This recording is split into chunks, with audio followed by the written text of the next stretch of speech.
whole world depends on you. You cannot imagine how important you are. You're not just a victim, a little person trying to make your life through surviving in this world, trying to get a couple of good moments, and that's it. No, that's the story that you are detaching yourself from everything you perceive.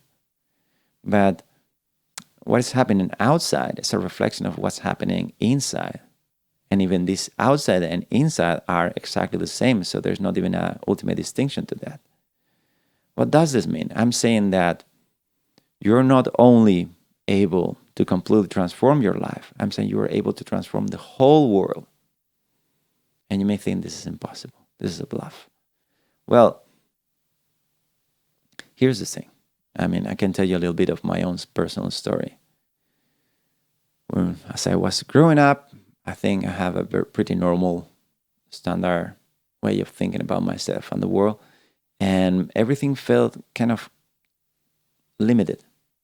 Limited to, this is the kind of people that I am. This is what my friends, my family earn, and this is what is going to stay. This is the kind of lifespan, health that is waiting for me. You just make all these assumptions about what you are and what is it there for you.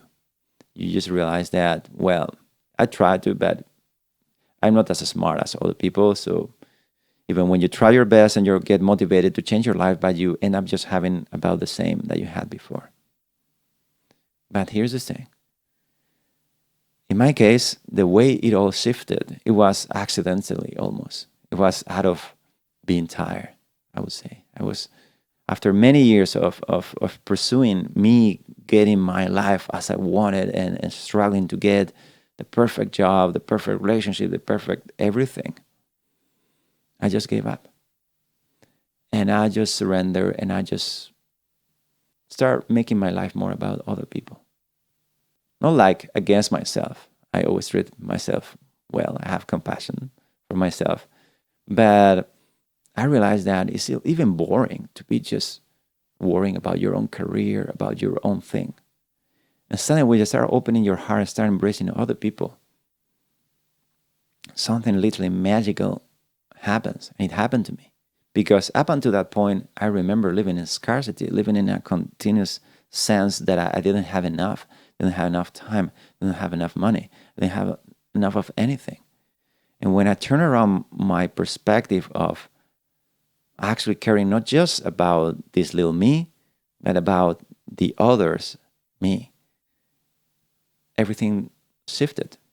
To start with, the most regular argumentation on this is that I started adding actually way more value to other people and start getting more backwards.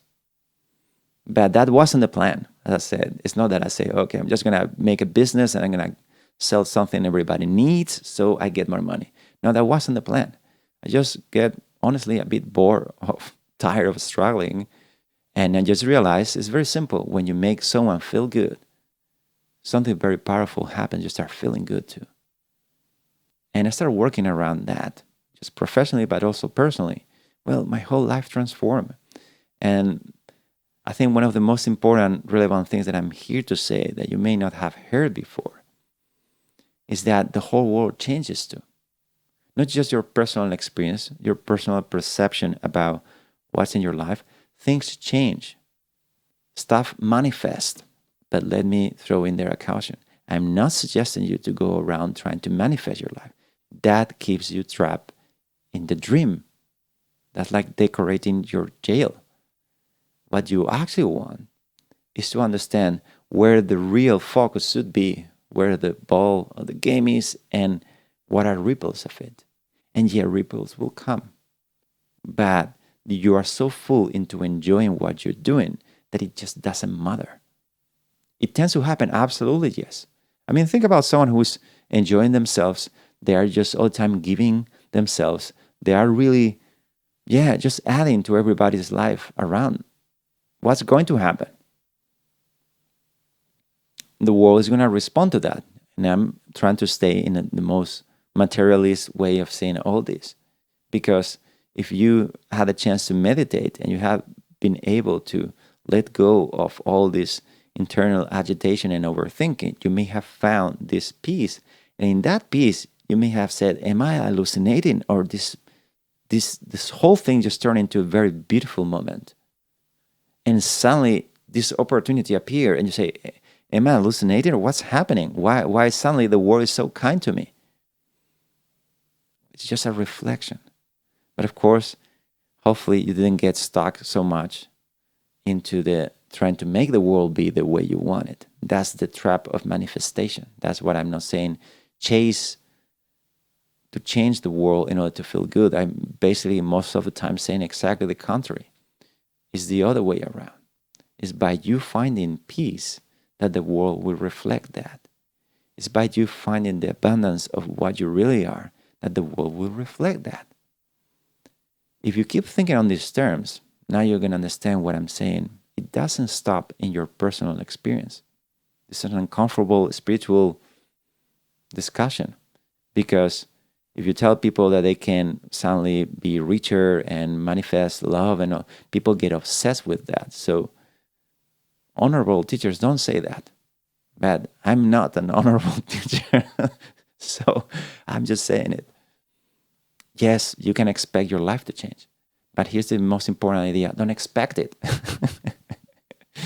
Because it's just a reflection. You don't try to change your face. You don't put the makeup in the mirror, don't you? You put the makeup on yourself in the sense that you're not trying to change the whole thing. You're not trying to hide a shadow. You just let the light shine. In the same way, you just don't go out there worrying about a world that is real, that is completely out of your control, and you're a little victim inside of it. It takes a bit of a leap of trust to actually start trusting yourself and start trusting there has to be something. And you know what? Even this world has to be completely chaos. Why not letting go? Is really the struggle giving you so much? All this effort, all this tiredness is really making you happy. So why not try to let your hands off the wheel and see what happens? Because if you sit to meditate, what you're going to find out is that all the thoughts that cross your head are basically based in fear, in controlling. And we get so addicted, so hooked into them, so identified with them, that most people cannot let them go. And this is exactly what I'm here for, to suggest you to do that probably nobody else really is doing, in the sense of just try. After you finish this video, don't do anything. Put a pause, maybe even put a pause right now in the video and do this little thing. Sit and ignore your mind. You sit in there, just feel your presence, your aliveness, and your mind will start thinking. Just ignore every single thought because it's not you. That is what is keeping you locked into an experience of being a person. If you don't listen to that thoughts, and this may take a bit longer than you want it to, but it certainly will happen. And that's exactly what I'm making this video. That's exactly what I'm doing all this offering. I'm just hopefully convincing you to try it. Because in the moment that you lose a little bit your grip on your own thoughts and on your mind, you're going to start seeing little by little. In the beginning, and the coaching that I do with groups and with people start saying, oh yeah, now things are going like this, and they see changes. But there's this mind that is not wanted to believe that the life is going to change. And of course, I'm not saying you should be expecting external life to change. Again, that's not the point. I teach and I coach meditation. Why? Because that is the core of everything. And then the world reflects the peace that you are emanating, the light that you are emanating. And your relationships will transform. And the point of this video is to take this to the next level. If that's true, then you're actually responsible, not just for your own personal life, but for everything you perceive. Whenever you see hate somewhere, it is not a hate outside of you. It is in you. And that circumstance in the world, with a war, with political instability, with hunger, with pain, with death, all that is reflecting. So I'm not saying to ignore it. I'm saying, on the contrary, research it, look at it, observe it, but not as something external to you that disempowers you tremendously. Notice the interdependence, the codependence with these things that happen inside and outside of you. Start studying that. And little by little, I'm just suggesting you to insert this hack to life, which is to meditate. You can have a completely still, peaceful mind.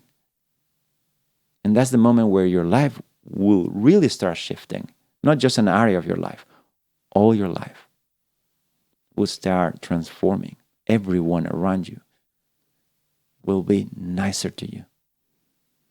Just because you're nice to, if you're nice to people, people will tend to be nice to you. That's a superficial analysis. But I'm saying, of course, that no, when you're really rooted in the peace and the loving of your own presence, if you really stay with it versus just getting lost in thinking, it can only start becoming more obvious in your experience what the matrix of all this dream is. And it is beautiful, and it is love.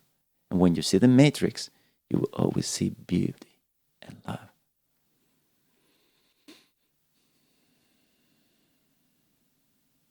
So you're not just a little person. Hopefully that point is clear. Take responsibility of everything you perceive. And realize that it's not that you have to change your thoughts. I'm suggesting even a more radical hack. Just let them go. All of them. Your mind won't stop thinking, most likely, for a long time. If you need help with this, of course, I can help you do that. There's some links below you can follow. You can pick books. You could just... Most people don't even know they can stop their mind. And no anxiety, no depression, no negative emotion is really going to appear in the experience of a mind that is calm like a lake, like a beautiful lake. And it only reflects the truth of what is, because you're not interpreting, you're not distorting your perception of reality. And then everything shines as the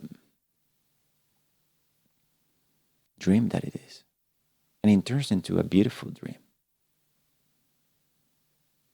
But in order to do that, you need to stop reinforcing the dream by thinking of it as real, by thinking at all, by following your thoughts. Just stay with your presence all the time. Meditate every day. And this will become more and more your ultimate reality.